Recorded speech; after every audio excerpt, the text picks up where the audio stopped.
going to do some WrestleMania reviews. I'm going to do WrestleMania 15 today. Now, this WrestleMania here was not as good as it could have been. Now, there was a lot of big stars in the Attitude Era. This whole WrestleMania seemed more like a regular pay per view, besides maybe a couple of matches. Now, it started off. I think it was a triple threat hardcore match with Billy Gunn, Al Snow, and Hardcore Holly, where Billy Gunn was a hardcore champion, which didn't make any sense because Road Dogg was the hardcore champion before WrestleMania. Thing is, like, now in the match, let's go to WrestleMania 15. I forgot about some of the results for the whole WrestleMania.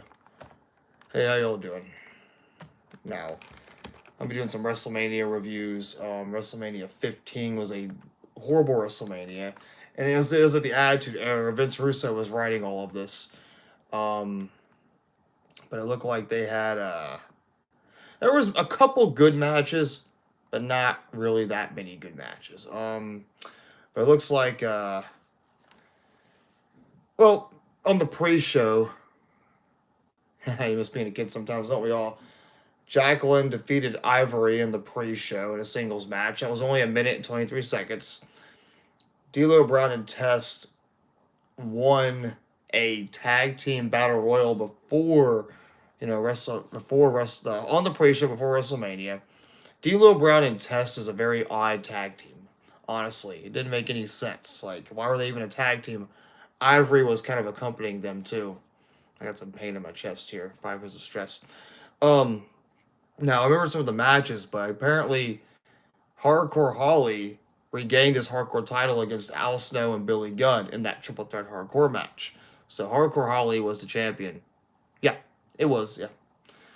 Owen Hart and Jeff Jarrett were the tag team champions, and I forget they were tag team champions. And they defeated it was like the second match of the night after they just won a battle royal, and Owen Hart and Jeff Jarrett defeated D'Lo Brown and Test in 4 minutes. It was a 4 minute match, and they just beat him like nothing.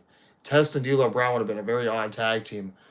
Then they had Butterbean versus Bart Gunn, where that was WrestleMania 16, actually. WrestleMania 2000, I'll talk about that later. But Butterbean defeated Bart Gunn in 35 seconds. Bart Gunn was being punished for knocking out Dr. Death in the Brawl for All, and they didn't know what to do with Bart Gunn. He wasn't getting that promotional push they wanted to give him for winning the Brawl for All. So, because he knocked out the guy who was supposed to win it, Dr. Death, they punished him by giving him a match with Butterbean where they knew he didn't have a chance.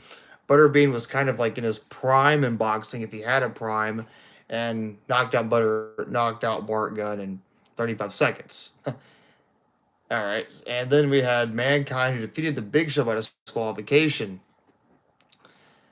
Basically the winner of that match is going to be the referee of the main event, and Mankind won it. And then the Big Show destroyed Mankind by chokeslamming him through some chairs, so that's what happened there. The Road Dogg defeated Goldust, Ken Shamrock, and Val Venus in a fatal four-way match, and Road Dogg's not doing so well right now. Hope he gets better. He had a heart attack, apparently, so hope the best for him. It's kind of funny seeing the Road Dogg, though, as the Intercontinental Champion.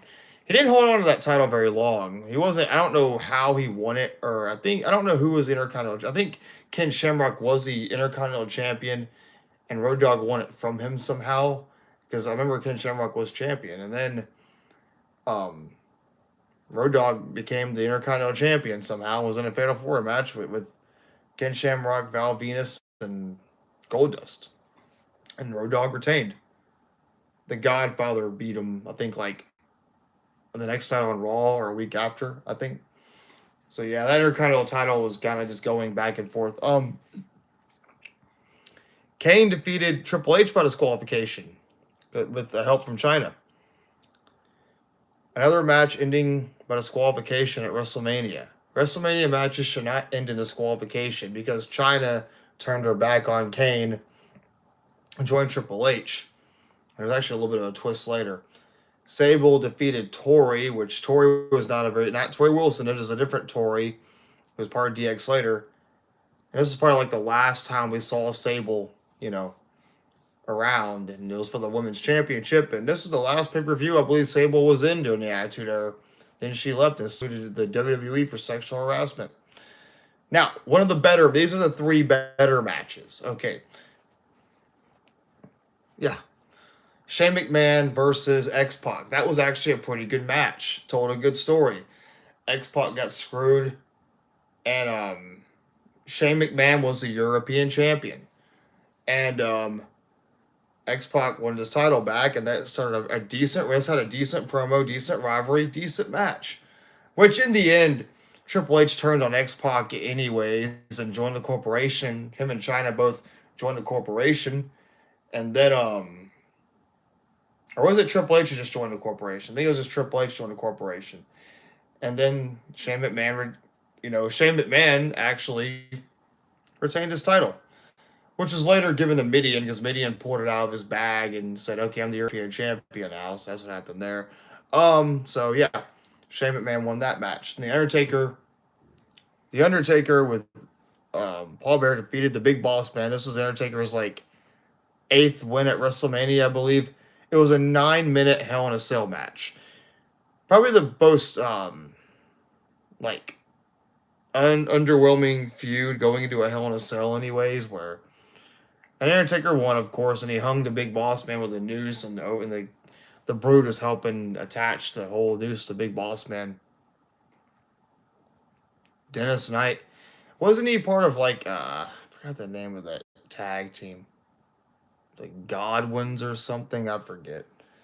But anyways, Undertaker defeated the Big Boss Man, and it wasn't a bad Hell in a Cell match. It was just short. People give it a lot of crap. It was not that bad. Later on, he had a Kennel from Hell match with Al Snow. But this was like the last like Hell in a Cell match of the year, up until like No Way Out in the year 2000, where Cactus Jack faced Triple H. So, I guess if you want to count the Kennel from Hell with Al Snow, Big Boss Man, but I don't want to talk about that.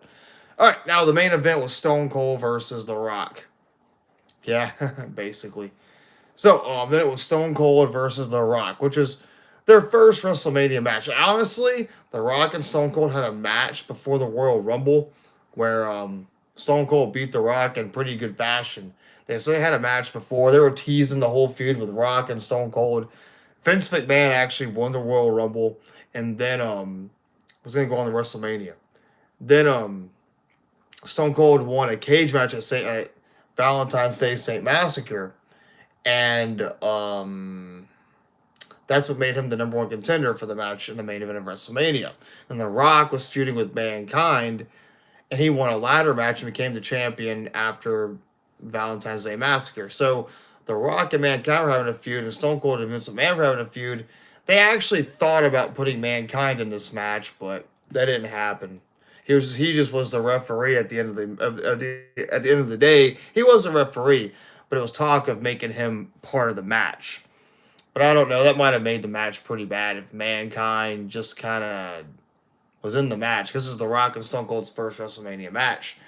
And Stone Cold won, of course. Stone Cold beat Shawn Michaels a year before. Then he beats The Rock at WrestleMania 15 a year later and regains the WWF Championship. And that was basically the end of WrestleMania. But I thought it was a very bad WrestleMania in the sense it was underwhelming. There was only a couple matches that were decent. The rest of it was pretty much garbage. It's like watching a regular pay-per-view during the Attitude Era. Now, Backlash was a pretty good pay-per-view that had like The Rock and Stone Cold again. Then it had, because The Rock stole the Stone Cold's Smoking Skull belt. Then he had a Boiler Room Brawl match. New Age Outlaws versus Owen Hart and Jeff Jarrett. The Ministry versus the Brood. Just a lot of good matches on the next pay-per-view going into this year. But yeah, Undertaker was a devil worshiper. The Ministry Undertaker. People like the Ministry Undertaker. That was like their favorite Undertaker character. And he was good. The Undertaker actually became the WWE champion, WWF champion at Over the Edge, which was a very sad pay-per-view, which I'm gonna actually review that one too. But yeah, like that was basically WrestleMania 15, and that's my review for it. I'll give it a 2 stars only because there were some decent moments. But other than that, this whole pay-per-view is kind of just It was just meh. Nothing really happened. Nothing really great happened. But that's my review for WrestleMania 15. I'll be doing more WrestleMania reviews, down the lines. I hope you enjoyed this review, and if you just let me know which WrestleManias you want me to review for you, and I'll post on my community poll about it. So yeah, thank you for watching. Subscribe if you want to. Peace out, everybody. Good talking to you guys, and I'm gonna call it a night. So later, everybody.